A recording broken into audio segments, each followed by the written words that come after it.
Hello, Hi. ladies and gentlemen, and everybody that is joining us today. Thank you for joining God's Family Network, Love Talks with Victor and Ronke. My name is Ronke Taiwo, and I'm one of the co-hosts today, and I have here with me Victor Taiwo. Yeah, Victor Taiwo. I think you can see that the surname looks quite alike. I happen to be married to him, and he is my husband. So thank you for being here today. Thank you. Thank you for sitting with me and joining me on this broadcast. Thank you for hosting us. Actually, we are hosting together, but whatever you say. But today, we just want to discuss something very important, and that is handling conflicts in marriages. One of the things that I have noticed is that there are so many couples that are going through conflict. In fact, I could say 100% of married couples experience conflict from time to time because they cannot agree on everything. They cannot agree on everything that happens around them. There are times where they would have issues with each other. There are times when they will not agree on something per se. And many people have found out different ways by which they could handle their conflict. Some people will give the silent treatment. Some people, keep malice for some days, and afterwards there are just so many ways by which people handle it. But we are trying to talk about the Christian way by which we can handle conflict, because we know that it's something that's inevitable in most homes. So how do you as a person think that we can handle conflict? Before we go, I'll just mention the definition of conflict. I think conflict simply means that when there's absence of peace, when there is no agreement, when there is disruption, a little bit, it's just like a melody going and there's a disruption and things doesn't seem to be going on well, and that is what it means. So I'll just hand over to my husband, and when we have conflict as married couples in homes, how do you think it should be handled? What are the things that should be done? I think the first thing is for couples to know that conflicts will always occur. Conflict is part and parcel of being married. The fact that you both come from different backgrounds, you've never actually lived together before. In most cases, you've never... there are some things you don't really know about the person, and you are just getting to know. So somehow it might be a shocker. So we must first bear it at the back of our mind that conflict will come. Conflict will come.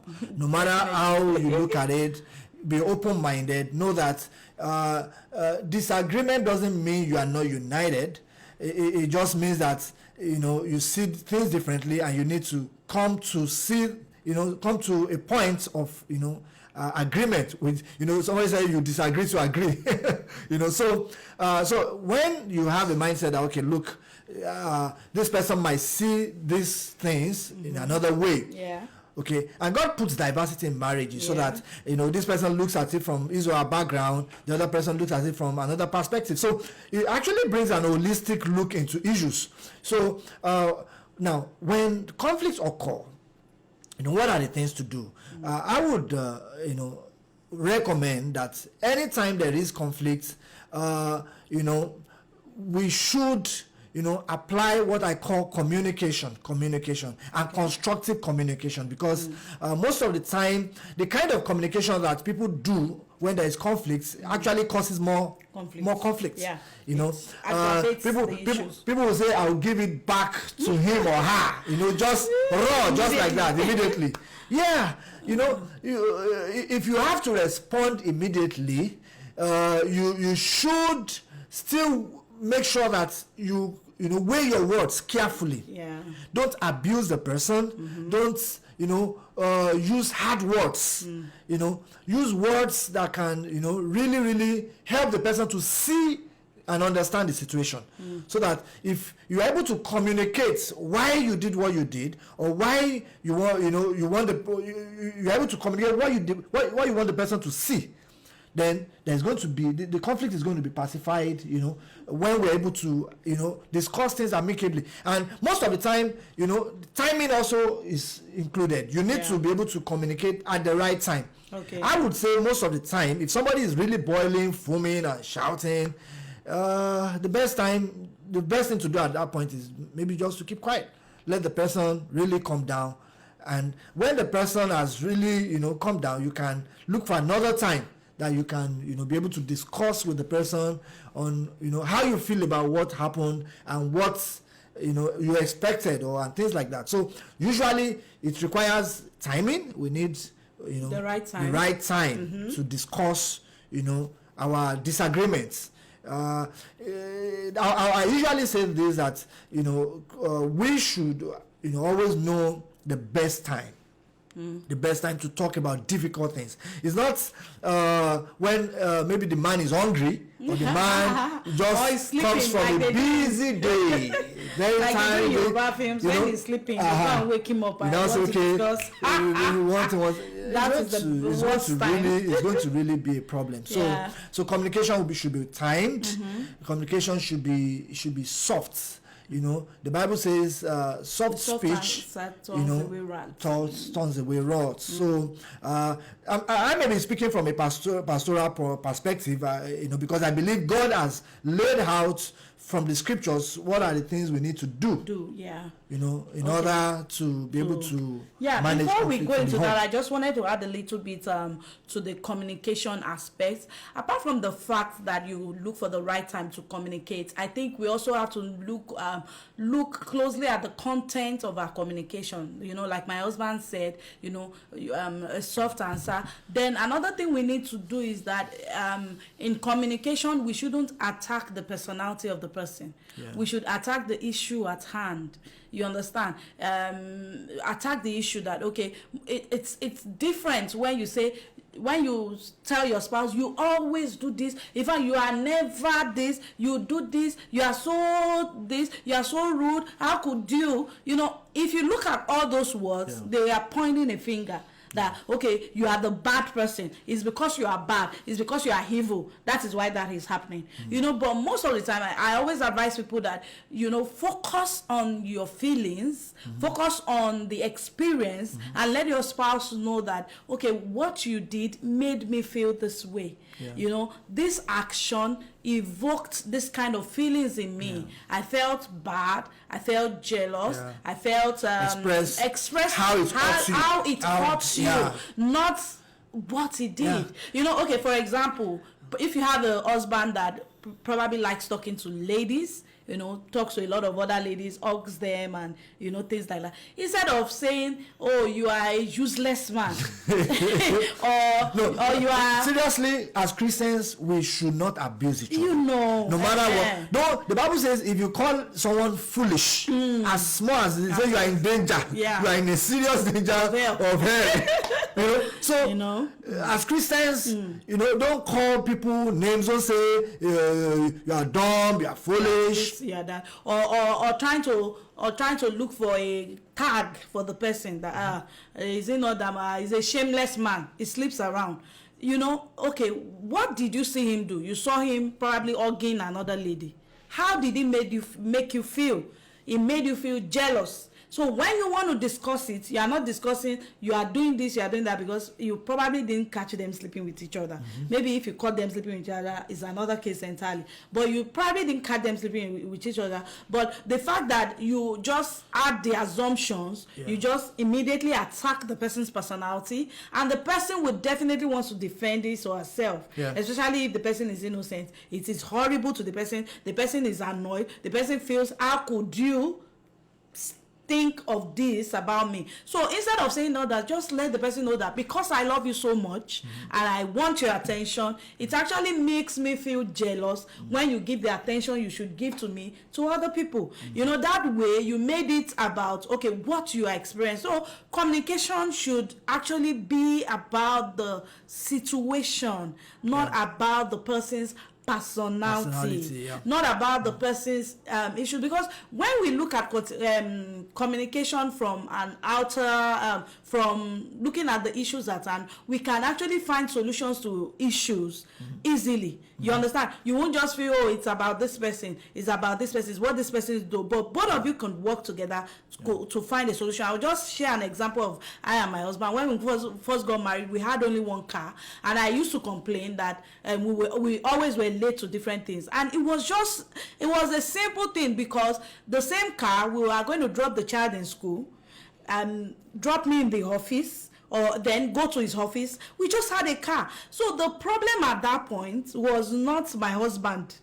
It wasn't because he was driving slowly, you know, or neither was it because he was not doing the right things or, you know, moving well and stuff like that. But the problem was we actually needed another car, because if we had another car, it will make things easy for us. So if we can look at communication from that third angle, that okay, how could I make these things better? I think it can help us to find solutions to situations. But in some cases, you know, when there's conflict, it's also important to, you know, you've discussed with the person, you've try to be patient, you know, explain the situation, you've explained yourself, but the person still doesn't get it, or the person does not even, you know, feel try to change or feel remorse, you know, does not want to change. The person keeps hurting you. I think it's important to, you know, try to get someone you can trust, like a friend, somebody that you know your spouse respects a lot, somebody that can really help, you know, discuss the matter with the two of you. So because after discussing with your spouse and is not yielding results, it's also important that you have, you know, and most of the time it's always better you have agreed on those kind of things before it happens. This is what I mean. Now, if before conflicts come, you and your spouse, you have been able to sit down and say, okay, fine, if we have issues we cannot resolve, who do we speak to?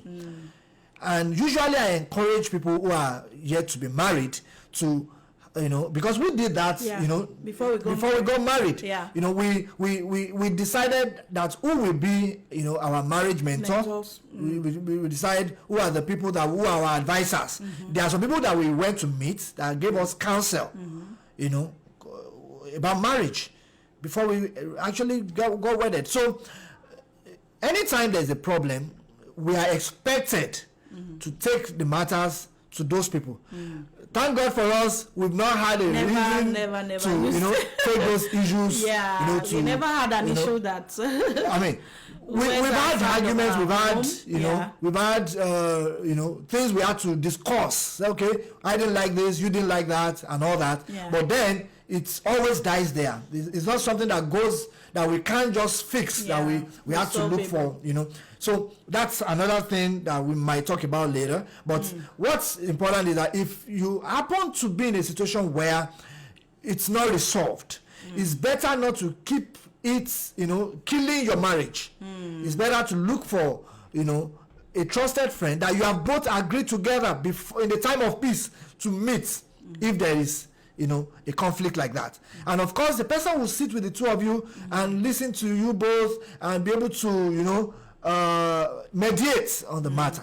Okay, that's the, you know, Bible recommendation for conflict. Now, okay, if if you've communicated with the person does not respond, you know, get one or two people that you can talk to, that can speak to the person. Now, if the person, if your spouse still does not change, and does not want to respond, does not want to, you know, understand what you are talking about, then the next point might be to take it to the church.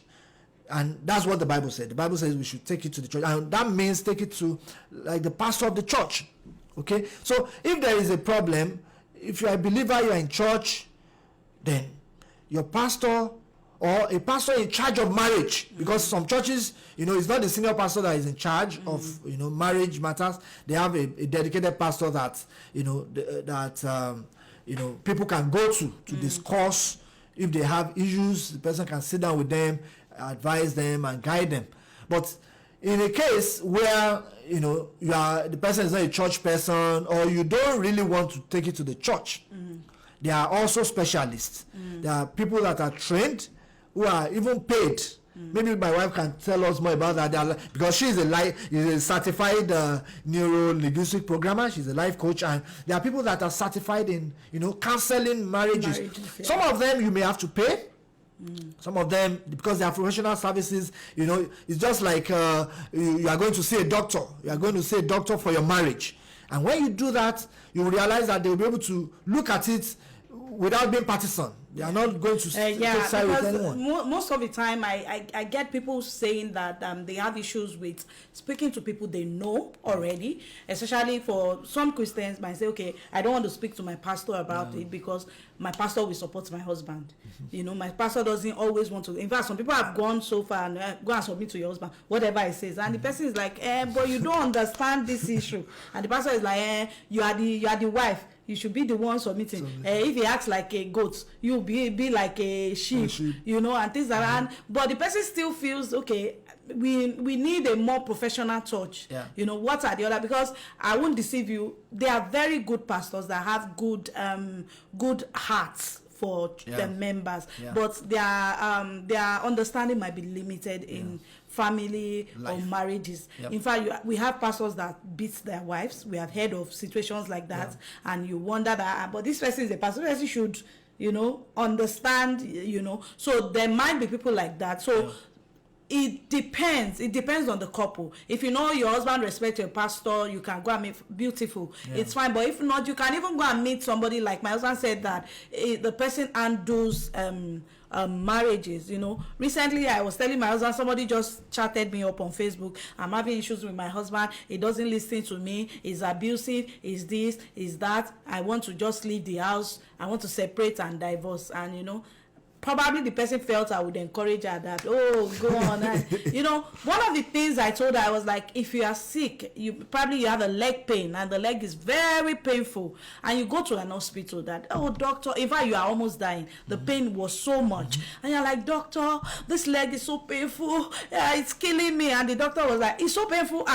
Nurse, please, can you help me get a saw there, a chainsaw? Let's cut off the leg. As a person, why will you will run away? You know, why will you cut it off now? Would you even give me drugs? You know, so even as doctors, there are things they would recommend.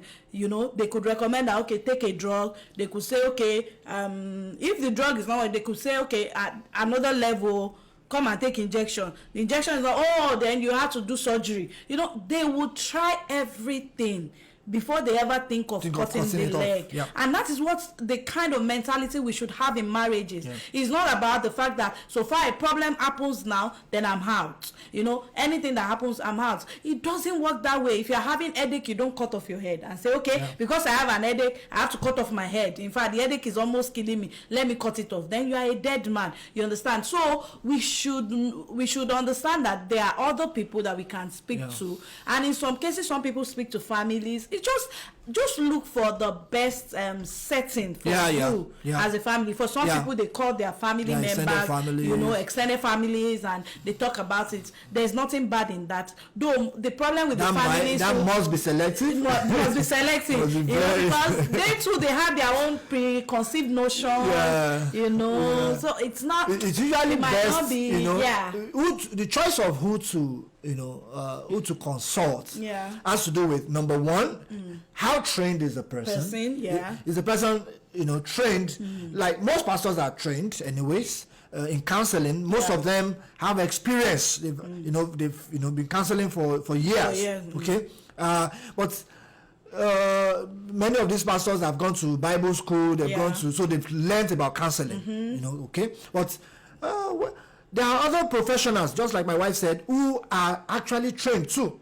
So you consider the professional too should have the same connotations you have. You know, like a Christian, it's better you look for a Christian professional. You know, not somebody because it has to go because of your values, your own values as a person. The person will be able to marry whatever professional knowledge you have with the fact that both of you are Christians. You know, and they will be able to help you. But even what I'm noticing, most of the courses I've taken professionally in relationship and marriage is that most of them, the basics are in the Bible.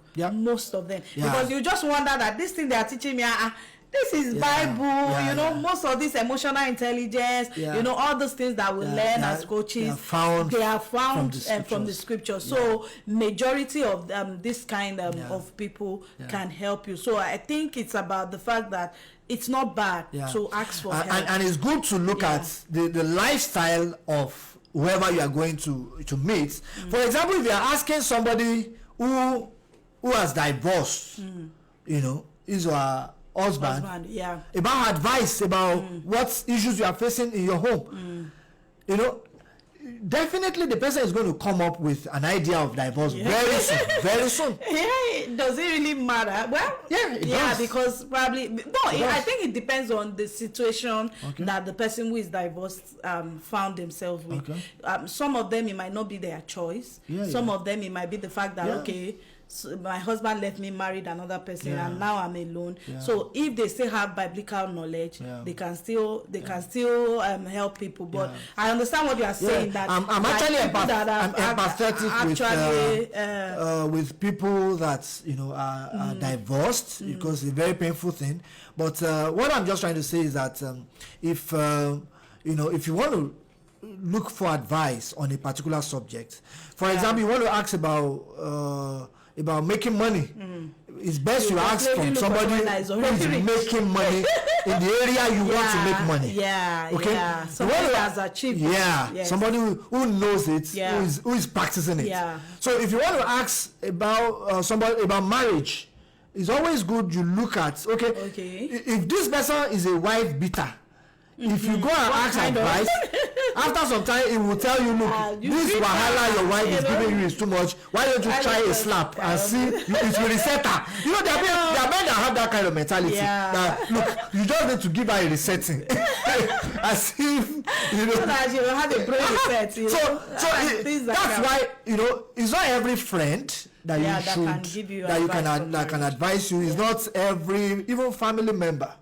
So you must know, that's why it's always good, even before conflict comes, the two of you have looked at, you know, families that are doing well and choose, if we have unresolved issues, who can we go to?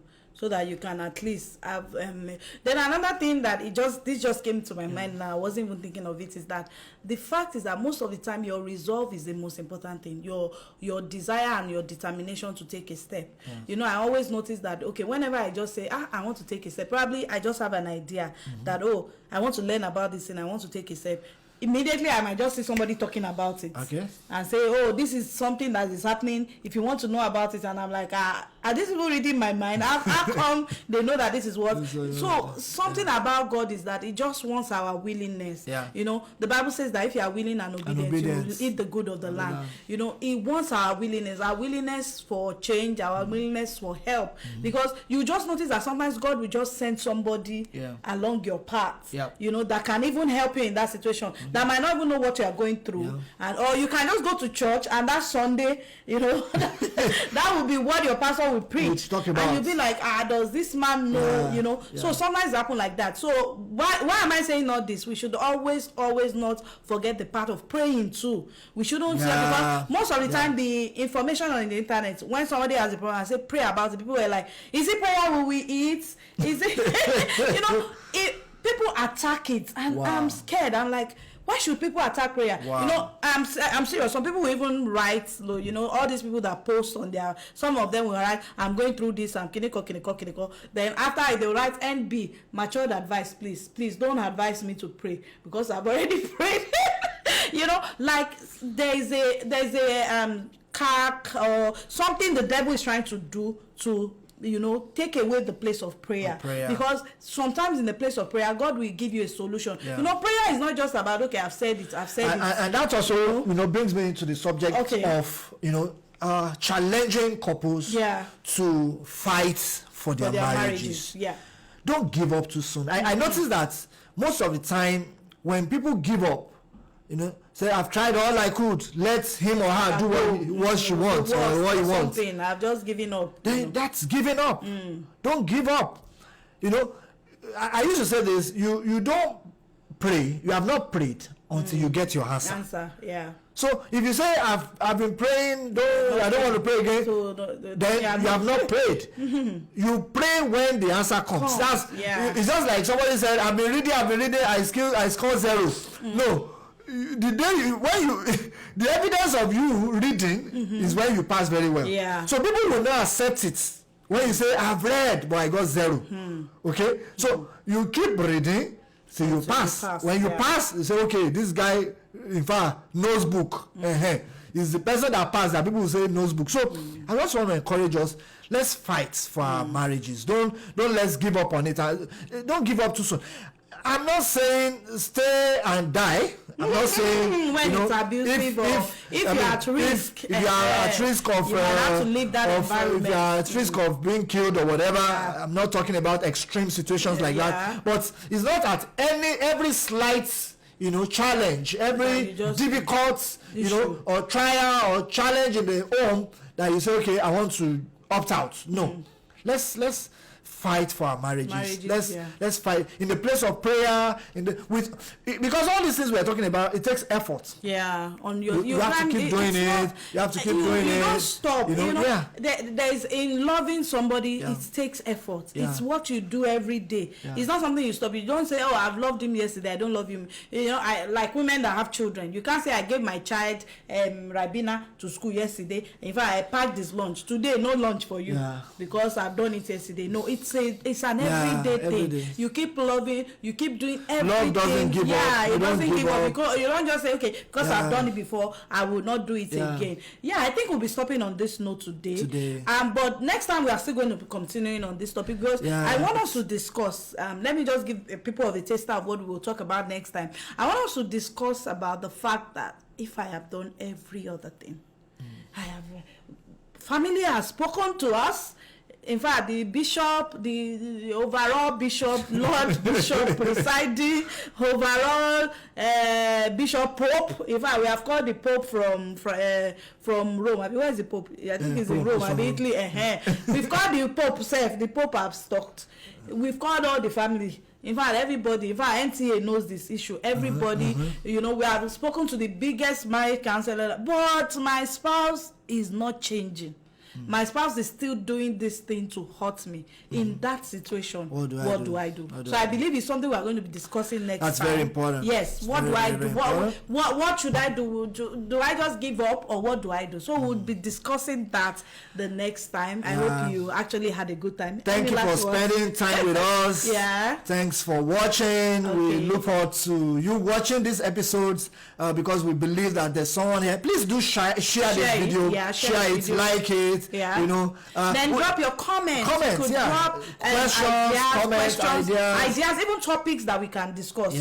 We've been married for over 10 years, and by the grace of God, it's something that we have a lot of experience on. Apart from the fact that we have been happily married, the fact is that we have learnt about it. My husband is a pastor. We have worked in ministry for a long time. We have had situations of people that we have helped. We have counseled about marriage and everything. So I believe it's a grace that we carry. So you could give us the ideas that, this is the topic. You could just send a message that. And if you like this kind of program to be live, you want it to be live, where you can, maybe you can be on Facebook Live with us, or Instagram Live, or Zoom Live, that you can, we can interact.